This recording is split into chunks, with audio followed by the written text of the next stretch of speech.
What's up, everyone? We're back with another NFL offseason recap video. Today, we're going to be looking at the Indianapolis Colts, how their season went last year, what they've done so far in free agency, and what they should be looking for in the draft. After a remarkable playoff appearance the year before, after starting the season 1-6, the Colts fell back to reality. Now, the retirement of Pro Bowl Andrew Luck in the offseason didn't help at all, and while the Colts were prepared to move forward with Jacoby Brissett, he just wasn't ready at all for a starting QB gig. Now the Colts finished 7-9 overall and 3-3 in their division, despite having some impressive wins such as versus the Chiefs on the road. Now, like I said, Brissett wasn't fully ready to handle a starting role, so the offense sputtered with him at quarterback. Many times he was unable to complete passes to his open receivers, and he honestly lacked a number two receiver behind T.Y. Hilton. As a result, the Colts finished 19th in offensive DVOA. Now, in case you don't know what DVOA is, it is a statistic used by Football Outsiders that calculates the true performance of an offense or defense based on variables like yards per play and average yards per down. Now, the Colts' offensive line was still a big plus for them as they started the same five guys every game, and they were led by the guys like Quentin Nelson, Anthony Costanzo, and Braden Smith. Now, their defense was basically average. They found some hidden gems in the draft like Bobby Okikiri and Kari Willis, but the main thing for them was guys like Pierre Desir and Defensive Rookie of the Year last year, Darius Leonard taking steps back. And Pierre Desir especially because when I watched the Colts games, he was getting repeatedly torched in coverage. As a result, the Colts finished 17th in defensive DVOA. Now, one of the Colts' pre-free agency moves. Well, they only made one move, and it's pretty significant. It is extending Anthony Costanzo to a 2-year, $33 million contract. Now, as a left tackle, he is undoubtedly one of the most important players on their O-line, and keeping the consistency of starting the same five guys every single game is important.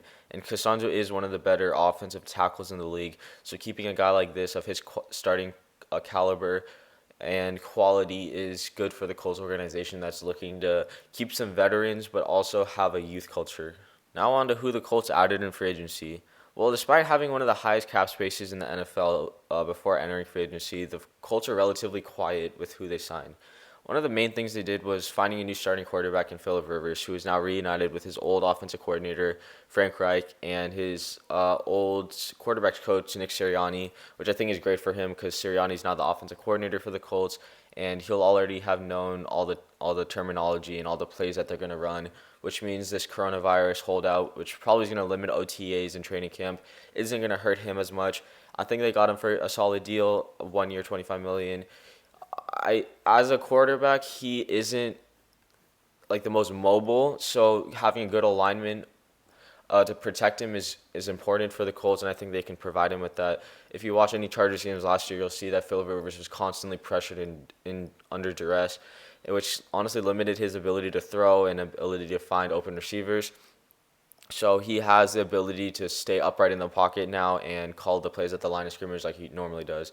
The Colts also traded their 2020 first-round pick to the 49ers for DeForest Buckner. And then they gave Buckner a 4-year, $84 million extension. Now, we haven't really seen this type of move from GM Chris Ballard, who is honestly a guy who likes to stock up on draft picks. But I think this is a good move for them. Buckner is one of the best interior pass rushers in the league, similar to Chris Jones, and getting a guy of his young age and his ability to rush the passer is important. Ballard also said he really needs a defensive tackle, a three-tech defensive tackle to really run the defense, and he said that at the draft combine, and Buckner can really do that for them. Pairing him with a guy like Justin Houston on the outside would be massive for the Colts and their defense. The Colts also signed Xavier Rhodes to a 1-year, $3 million contract. This is hoping that he'll bounce back from his two terrible seasons in Minnesota. And if he has a career revival, then the Colts would have gotten him on a steal because at his best and in his prime, Xavier Rhodes was the premier lockdown corner in the league. The Colts also signed defensive tackle Sheldon Day to a 1-year, $1.75 million contract, and they signed backup tackle LaRaven Clark to a 1-year, $2 million contract. Again, keep the consistency in the offensive line. And with this contract, it just shows that they have faith in Clark, that in case Costanzo or Smith goes down, Clark can just step in and he won't be a liability on the offensive line. Now, the Colts lost a couple players into free agency this year. Backup quarterback Brian Hoyer went to the Patriots, which was expected knowing that Jacoby Brissett was going to be the backup to Phillip Rivers. Devin Funchess went to the Packers. Tight end Eric Ebron went to the Steelers. Offensive lineman Joe Haig went to the Buccaneers. Pierre Desir was released at the beginning of free agency, and then he signed with the Jets. And I think this was expected. Desir had a really down year this year in Indianapolis, so I think they decided they didn't want him anymore. Possibly looked at Rocky Sin to be their number one corner, or newly signed cornerback Xavier Rhodes to be their number one corner. They also released longtime defensive tackle Marcus Hunt into free agency. He is still unsigned as of right now. With no first round pick, the Colts had to prepare themselves to draft a receiver in the second round, and the hope is they can get someone that is a starting caliber receiver. Now, they already have a speed demon in Paris Campbell and a stud receiver in T.Y. Hilton. However, both are under 6 feet tall. Now, if you've noticed, Phillip Rivers has always played with a receiver over 6 feet tall. So getting someone like Denzel Mims, Michael Pittman Jr., or Colin Johnson would really improve their offense. And what I mean by playing with a receiver over 6 feet tall, if you look back to whoever Rivers has played with, he's played with guys like Vincent Jackson, 6'5", Michael Floyd, 6'4", Keenan Allen, 6'2", Tyrell Williams, 6'4", and now Mike Williams, 6'5". He always has a guy that he can rely on to get those jump balls in the end zone or high point a ball on a deep pass. So getting a guy that's taller than 6 foot tall would really improve their offense. They should also look to add to their secondary room, because if Xavier Rhodes continues his terrible play, then they should have a rookie in the wings ready to play or be able to develop to start the following season.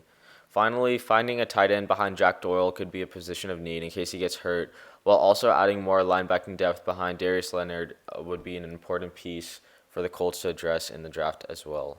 That is all for this NFL offseason recap video. Don't forget to like, comment who you think the Colts are going to take in the draft, and what do you think their record will be in 2020, and subscribe.